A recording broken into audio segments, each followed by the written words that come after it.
ke-15 tahun B, perutusan para rasul dan panggilan kita. Bapak, Ibu, saudara-saudariku yang terkasih, minggu ini liturgi mengajak kita untuk membaca dan merenungkan Injil perutusan 12 rasul oleh Yesus. Dalam bacaan pertama, melalui tokoh Amos bicara tentang perutusan yang dia terima dari Tuhan. Dan Paulus dalam bacaan kedua berbicara tentang panggilan kita sebagai orang Kristiani. Lengkap sudah ketiga bacaan yang berbicara tentang perutusan. Nah, Bapak, Ibu, saudara-saudariku, kaum muda dan anak-anak yang saya kasihi, panggilan menjadi orang Kristiani adalah suatu kegembiraan, sukacita, dan sekaligus rahmat istimewa dari Allah. Anda mengalaminya, bukan? Puji Tuhan. Dan kita bersyukur dan bergembira boleh disebut anak-anak Allah. Bapak, Ibu, saudara-saudariku yang terkasih, Yesus mengambil inisiatif untuk mengirim ke misi 12 rasulnya. Ini tentu ada maknanya. Memang tidak pernah kita jumpai dalam perjanjian lama Allah mengutus sekian banyak nabi. Sebagai anak Allah, Yesus bisa lakukan semuanya sendiri. Namun, Ia melibatkan kita. Ia ingin berbagi hidup dan berbagi perutusannya dengan kita. Amin? Amin. Meski Yesus tahu kita manusia, keterbatasan kita, kelemahan kita, karena dosa kita, namun Dia mengajak kita berkolaborasi dalam perutusannya. Yesus melibatkan kita. Menarik, Bapak, Ibu, menarik. Yesus mengutus mereka berdua-dua. Dan sebelum mereka berangkat, Yesus memberikan instruksi, menasihati mereka untuk tidak terikat, untuk tidak lekat pada uang atau kenyamanan. Jangan bawa apa-apa, kata Yesus. Jangan bawa tongkat. Tidak perlu bawa makanan. Tidak perlu bawa dompet. Ketidakterikatan bagi seorang misionaris ini penting. Seorang misionaris yang lekat dengan kepentingan pribadi, dia tidak akan dapat secara penuh dalam pelayanannya. Bukankah dalam khotbah di bukit, Yesus mengajarkan, berbahagialah orang yang miskin dalam roh, karena kerajaan Allah untuknya. Lihat, kerajaan Allah untuknya. Yesus juga ingatkan mereka, mereka tidak akan selalu diterima dengan baik, bahkan ditolak mentah-mentah. Jangan heran, tetapi jangan takut. Mereka harus bicara dalam nama Yesus, mewartakan kerajaan Allah. Mereka tidak perlu memikirkan berhasil atau gagal. Wartakan firman, bukan yang lainnya. Dalam bacaan pertama, berbicara tentang perutusan Amos. Amos diutus untuk mewartakan firman Tuhan di Betel.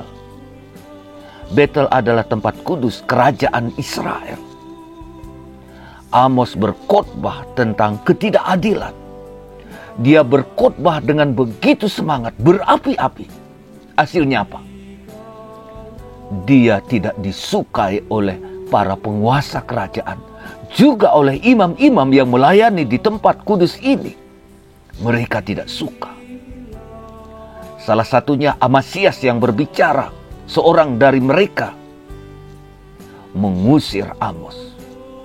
Pergi kau dari sini dengan segala visimu. Pergi ke negeri Yehuda. Di situ kau lakukan tugasmu sebagai nabi, bukan di sini. Ini tempat kudus untuk kerajaan. Amos jawab apa? Bukan aku yang memilih untuk datang ke sini, tetapi Tuhan yang mengirim aku ke sini. Amos tidak diterima. Amos ditolak, diusir. Meski demikian, ia tetap mewartakan firman Allah. Dan dia tetap setia menjadi mulut Allah. Itulah seorang nabi yang sejati. Hal yang sama Bapak Ibu, saudara-saudariku, kita jumpai dalam Injil. Yesus mengingatkan ke-12 rasul yang diutusnya. Kalian akan mendapatkan penolakan di mana-mana. Kalian tidak usah memikirkan dan tidak usah cemas.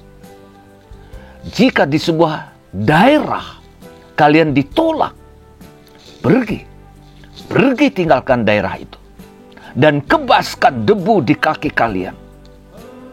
Hal ini akan menjadi kesaksian bagi penduduk di tempat itu.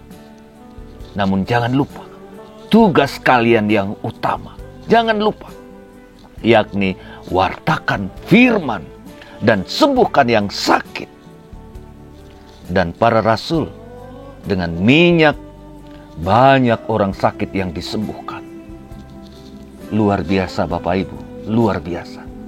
Nah Bapak Ibu, saudara-saudariku, kaum muda dan anak-anak yang terkasih.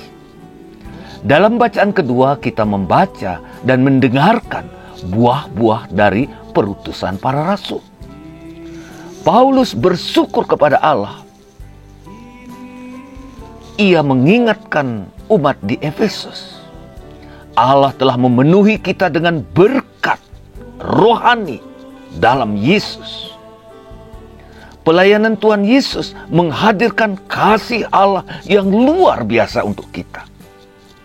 Semua yang menerima pewartaan para rasul harus penuh ucapan syukur pada Allah. Hidupnya harus menjadi ucapan syukur. Paulus mengingatkan kita, dalam Kristus kita dipilih bahkan sebelum penciptaan dunia ini. Kita ini ciptaan yang sangat-sangat istimewa. Secitra dengan Allah, segambar dengan Allah. Sementara semua ciptaan yang lainnya disiapkan terlebih dahulu untuk kita. Luar biasa Bapak Ibu, luar biasa. Kasih Allah bagi kita orang berdosa ini sungguh menakjubkan. Sungguh menakjubkan, luar biasa. Darah Yesus, melalui darahnya kita menerima pengampunan atas dosa-dosa kita. Melalui roti tubuh Kristus yang kita rayakan dalam Ekaristi, kita menerima hidup Yesus, hidup ilahi. Dalam diri kita diberikan hidup.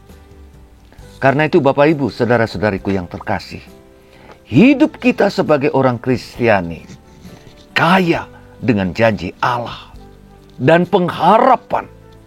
Karena kita ini pewaris. Kita adalah pewaris. Kita diberi hidup kekal. Paulus juga mengingatkan kita sebagai orang-orang Kristiani, kita adalah bagian dari bangsa Israel. Iya, Bapak Ibu, saudara-saudariku yang terkasih, anak-anak dan kaum muda. Misi para rasul membangkitkan sukacita, kegembiraan yang besar dan kepercayaan yang besar dalam hati kita.